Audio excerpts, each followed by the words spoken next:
আমি আস্তে আস্তে এতটাই গাছপ্রেমিক হয়ে যাচ্ছি যে যেখানেই যাই না কেন সব জায়গায় শুধু গাছ গাছ, শুধু আমার চোখ শুধু গাছের নিচে পড়ে থাকে। এই যে ঘুরতে গেছিলাম সেখানে গিয়ে এই কটা গাছ নিয়ে এসেছি।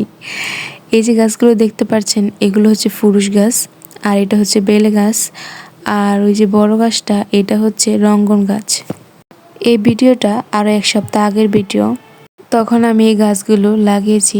এখন আপনাদের সাথে আর আপডেট ভিডিও দেখাবো যে এখন কি কি গাছ আছে আর কি কি গাছ মারা গেছে। এই যে দেখো আমার ফুরুষ গাছগুলো মাশাআল্লাহ আগের থেকে অনেকটাই বড় হয়ে গেছে, নতুন নতুন প্রায় অনেকগুলোই পাতা বের হয়েছে। আর এই বেলে গাছটা দেখতে পাচ্ছ, এই বেলে গাছটার কোনো পাতা টাতা কিছুই বের হয়নি, তবে এমনি এটা এখনো বেঁচে আছে। কিন্তু এই রঙ্গন গাছটা আর মারা গেছে, 3টা গাছের মধ্যে শুধু একটা গাছই মরে গেছে, তাই এটাকে তুলে ফেলে দিয়েছি।